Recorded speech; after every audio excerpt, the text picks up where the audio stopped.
Okay, so this is the retake review video. So this will help you to do good on your inequalities retake. The first thing we're going to look at is just a simple inequality. So we're just going to have x is less than or equal to -6. So remember, we read it like that, x is less than or equal to -6. We need to graph this, so we're going to make our number line.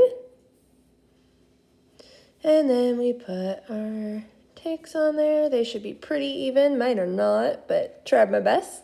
When we put -6 on there, then we have to decide, is it open or closed? If it is also equal to, less than or equal to, it includes -6. It has to be closed. If it includes that number, remember if it has a line under it, it's like a stick of gum. If you had a circle of gum, it would be closed. Then we have to decide, does it go to the left or right? It's less than. Remember, less than is left. And the arrow looks like it's pointing to the left. So we would go and shade to the left. Then the next one, x is greater than 3.5. This time we have a decimal. That's not going to change much. It's just going to change where we would be on the number line. So we make a number line again. And let's say this here is 3.5.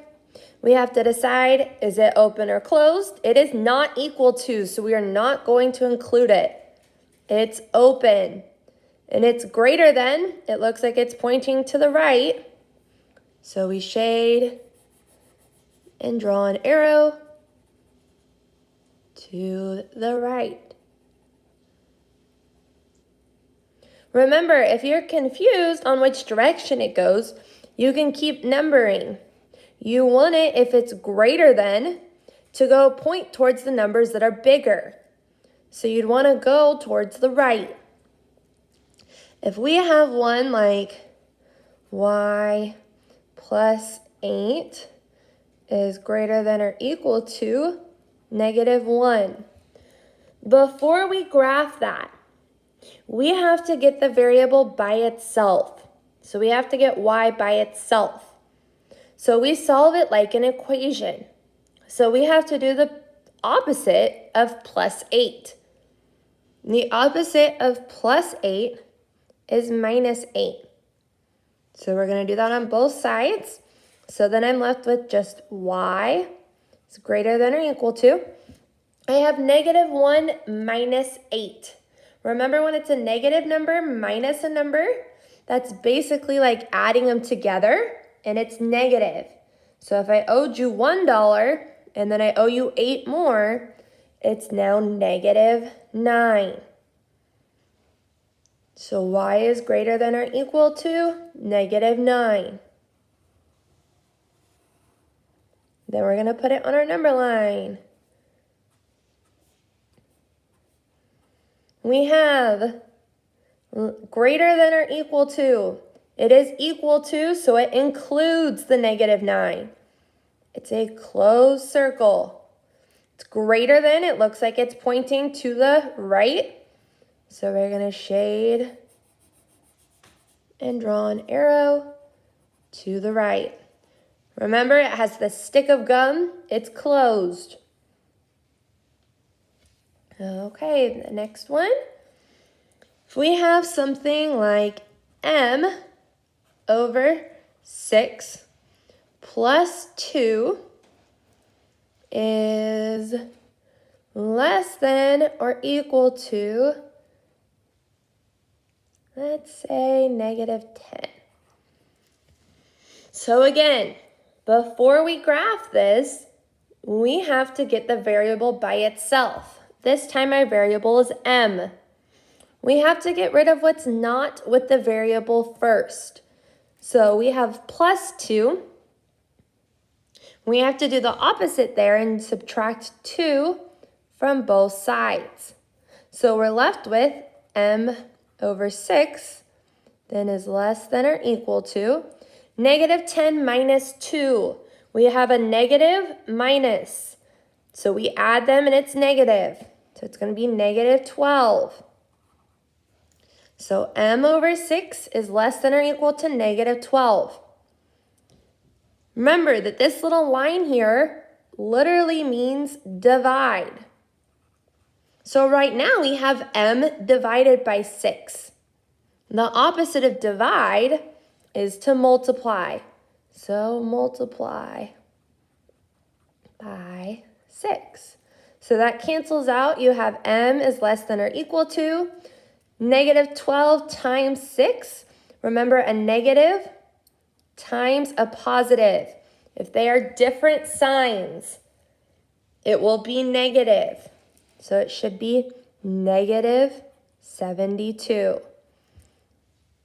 Again, negative and a positive. If they're different signs, it's negative.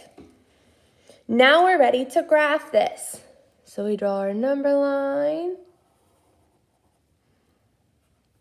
And we draw our marks on there. And we have negative 72. Its m is less than or equal to negative 72. It is equal to, it has the stick of gum, so it is closed. And then it's less than, so it goes to the left.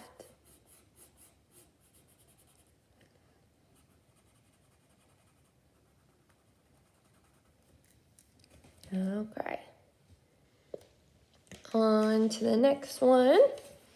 If we have negative 2p plus 3 is greater than, let's say, 15. So we have to get the variable by itself again. We have to get rid of what's not with the variable, so what's not touching the variable first. We have plus 3. We have to do the opposite to get rid of it. So we're going to subtract 3 from both sides.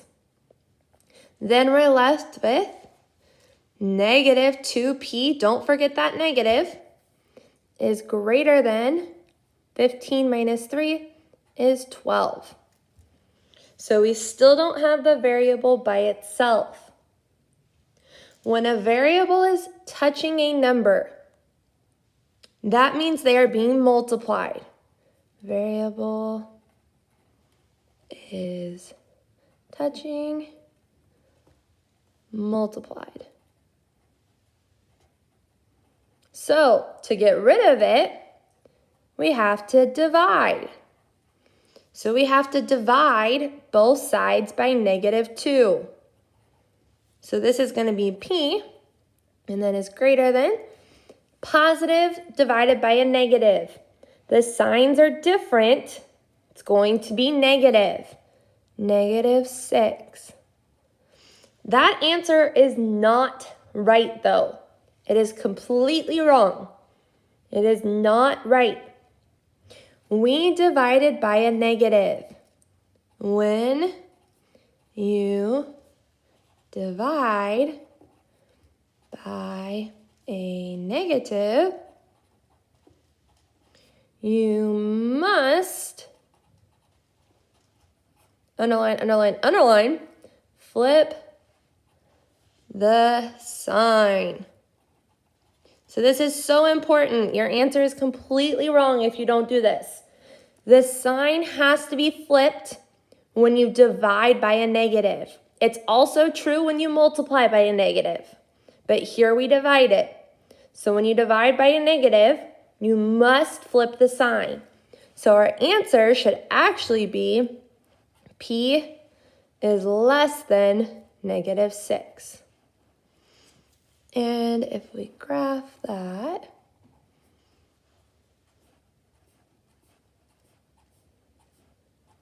and we have negative 6. It's less than, it is not equal to, so it's an open circle. Less than left, And it looks like it's pointing to the left. Pointing to the left. So less than is left. Okay. Next one, we're going to talk about when we see word problems. I know we get scared when we see these and they're a scary thing, but there's just a few things we have to remember. And also, when you're thinking about word problems, think about them in real life. If you explain the situation, it kind of helps you solve it. So if I said, you have to have at least $100 to go to Disney World.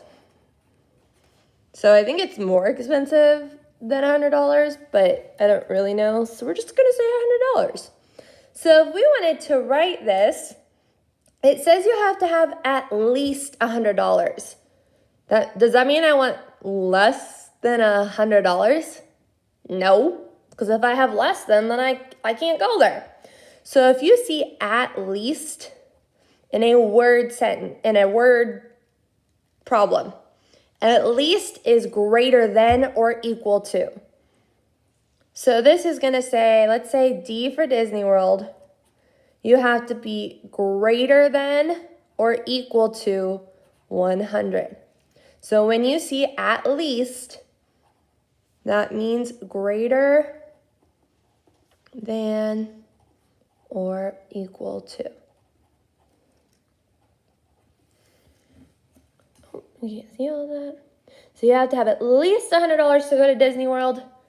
Your money must be greater than or equal to 100. Now, if I say you can have no more than 25 pet rocks. Because if you had more than 25, that would just be crazy. So you can have no more than 25 pet rocks. If you see no more, that's going to be less than or equal to. So if we have less than or equal to, we're going to say our pet rocks have to be less than or equal to 25. And that is all for those. Make sure you have everything on here written down.